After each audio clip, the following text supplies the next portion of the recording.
আসসালামু আলাইকুম, স্বাগতম সবাইকে। কুকিং হাউসের আজকের আয়োজনে আপনাদের জন্য নিয়ে এসেছি রাজকীয় স্বাদের একটি পায়েস রেসিপি। ঘরে থাকা অল্প উপকরণ দিয়ে খুব সহজেই তৈরি করে নেওয়া যায় রাজকীয় স্বাদের এই পায়েস। এটা খেতে এতটাই টেস্টি এবং মজার, একবার খেলে এটার স্বাদ মুখে লেগে থাকবে। ঈদে বিভিন্ন ধরনের ডেজার্ট আইটেমের মধ্যে এই রাজকীয় স্বাদের পায়েসটাও তৈরি করে নেওয়া যায়, সবাই অনেক বেশি পছন্দ করবে খেতে। তাহলে চলুন রেসিপিটি দেখে নেই। আমি এখানে 1/3 কাপ পরিমাণ চিনি গুঁড়া সুগন্ধি চাল নিয়েছি। এটা পছন্দ মতো যে কোনো সুগন্ধি চাল দিয়ে রান্না করে নেওয়া যাবে পায়েসটা। আর পরিমাণে যে যতটা রান্না করতে চান সেই পরিমাপেই নিয়ে নিতে হবে চাল। এখন এই চালটা খুব ভালোভাবে ধুয়ে পরিষ্কার করে নিতে হবে। পানি দিয়ে চালটা খুব ভালোভাবে কষলে ধুয়ে পরিষ্কার করে নিতে হবে। আর আমি কয়েকবার পানি চেঞ্জ করে চালটা ভালো মতো ধুয়ে পরিষ্কার করে নেব। চালটা ভালোভাবে ধুয়ে পরিষ্কার করে নিয়েছি। চালের মধ্যে সামান্য একটু পানি রেখেছি, চালগুলো একটু ভিজে নরম হবে। চালটা একটু নরম হলে পায়েসটাও তাড়াতাড়ি রান্না হয়ে যাবে। আমি এখানে 2 কেজি পরিমাণ দুধ নিয়েছি। আর আজকের এই পায়েসটা রান্না করব গরুর দুধ দিয়ে। গরুর দুধ দিয়ে এই পায়েসটা খেতে অনেক বেশি মজার হয়। গরুর দুধ হাতের কাছে না থাকলে গুঁড়া দুধ লিকুইড করেও এই পায়েসটা তৈরি করে নেওয়া যাবে। দুধটা আমি আগে থেকেই অনেকটা জাল দিয়ে রেখেছি। এখন এই দুধের মধ্যে আমি ধুয়ে রাখা চালগুলো দিয়ে দেব।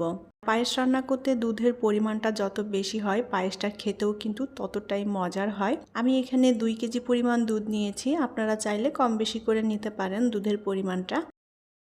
চালগুলো দিয়ে দুধের সাথে খুব ভালোভাবে নেড়েচেড়ে মিলিয়ে নিয়ে এখন রান্না করে নেব। আর আজকের এই পায়েসটা আমি রাইস কুকারে রান্না করছি, যার কারণে এটা কিন্তু একটু অনবরত নেড়ে দিতে হবে যেন তলা থেকে লেগে পুড়ে না যায়। আমি অনবরত নেড়েচেড়ে পায়েসটা রান্না করে নিয়েছি। পায়েসের এই চালটা একেবারে গলে যাবে না, চালটা ভালো মতো সেদ্ধ হবে, আবার একটু দানা দানা মতো থাকবে। এভাবে হলে খেতে ভালো লাগে। দুধটা একেবারেই ঘন হয়ে গিয়েছে আর চালটাও সুন্দর মতো সেদ্ধ হয়ে গিয়েছে। এখন আমি এর মধ্যে দিয়ে দেব সামান্য পরিমাণ লবণ। এখানে লবণটা কেউ যদি না দিতে চান লবণটা বাদ দিতে পারেন। দিয়ে দেব 2টা তেজপাতা, এক টুকরো দিয়ে দেব দারুচিনি, আর দিয়ে দেব 2টা এলাচ।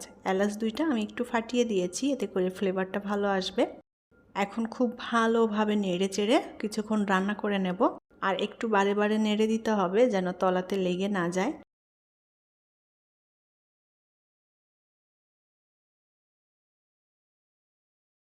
এখন এর মধ্যে দিয়ে দেব পরিমাণ মতো চিনি। আমি পায়েসটা হালকা মিষ্টি স্বাদের করব, সে আন্দাজ মতো করে চিনিটা দিয়ে দিলাম। আপনারা আপনাদের পছন্দ মতো চিনি অ্যাড করবেন, যে যতটা মিষ্টি খেতে পছন্দ করেন। চিনিটা দিয়ে খুব ভালোভাবে নেড়ে চেড়ে মিলিয়ে নিয়ে আরও কিছুক্ষণ রান্না করে নেব। চিনিটা গলে গেলে একটু পানি পানি হয়ে যাবে, এই পানিটা খুব ভালো মতো টানিয়ে নিতে হবে। চিনির পানিটা যদি ভালোভাবে টেনে না যায় তাহলে কিন্তু পায়েসটা রান্না করার পর পায়েস থেকে পানি ছেড়ে দিবে। তাই অবশ্যই চিনিটা গলে গেলে যে পানি পানি ভাব হবে সেই পানিটা সম্পূর্ণ টানিয়ে নিতে হবে। এখন পায়েসের মধ্যে যে তেজপাতা, দারুচিনি, এলাচ এগুলো দিয়েছিলাম এগুলো তুলে নেব। এগুলো আর এর মধ্যে রাখার দরকার নেই, এটার যে নির্যাস সেটা সম্পূর্ণ পায়েসের মধ্যে চলে গিয়েছে। আমি তেজপাতা, এলাচ, দারুচিনি পায়েস থেকে তুলে নিয়েছি।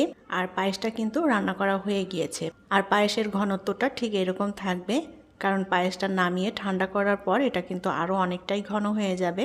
পায়েসটা যে যতটা ঘন খেতে পছন্দ করেন সেভাবেই টানিয়ে নিতে হবে। এখন এর মধ্যে দিয়ে দেব সামান্য পরিমাণ কেওড়া জল। আর এই কেওড়া জল দিলে পায়েসের মধ্যে খুবই সুন্দর একটা ফ্লেভার আসবে। আর এখন এর মধ্যে দিয়ে দেব 1 টেবিল চামচ পরিমাণ ঘি। আর যেহেতু রাজকীয় স্বাদের পায়েস রান্না করছি, যার কারণে একটু ঘি দিলে স্বাদটাও সেই রাজকীয় স্বাদেরই হবে, খেতে খুবই ভালো লাগবে। ঘিটা দিয়ে খুব ভালোভাবে নেড়ে চেড়ে মিলিয়ে নিয়েছি।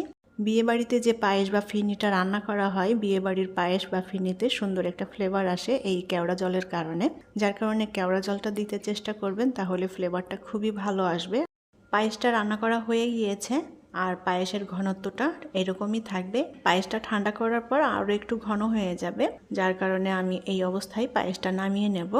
পায়েসটাকে এখন খুব ভালোভাবে ঠান্ডা করে নেব। আর এই পায়েসটা ঠান্ডা হলেই খেতে বেশি ভালো লাগে। আমি পায়েসটা খুব ভালো মতো ঠান্ডা করে নিয়েছি। এখন এই পায়েসটা পরিবেশন করব।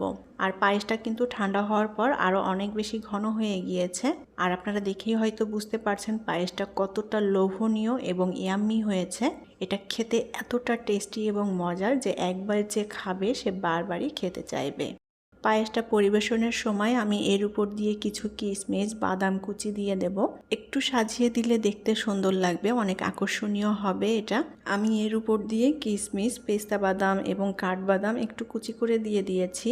আমি কিশমিশ বাদামের সাথে একটুখানি গোলাপের পাপড়ি ছোট টুকরো করে কেটে দিয়েছি। দেখতে অনেক বেশি সুন্দর এবং আকর্ষণীয় হয়েছে এটা। এভাবে একটু সুন্দর করে সাজিয়ে পরিবেশন করলে এটা দেখেই যেন মনটা ভরে যায়। তৈরি হয়ে গেল ঈদ স্পেশাল রাজকীয় স্বাদের পায়েস। খুব সহজেই ঘরে থাকা উপকরণ দিয়ে এই রাজকীয় স্বাদের পায়েসটা আপনারা তৈরি করে নিতে পারেন। সবাই অনেক বেশি পছন্দ করবে খেতে। আশা করছি আমার আজকের এই পায়েসের রেসিপি আপনাদের কাছে ভালো লেগেছে। যদি রেসিপিটি ভালো লেগে থাকে তাহলে প্লিজ লাইক, কমেন্ট এবং শেয়ার করবেন। পরবর্তী রেসিপি দেখার আমন্ত্রণ জানিয়ে বিদায় নিচ্ছি। সবাই অনেক অনেক ভালো থাকবেন। আল্লাহ হাফেজ।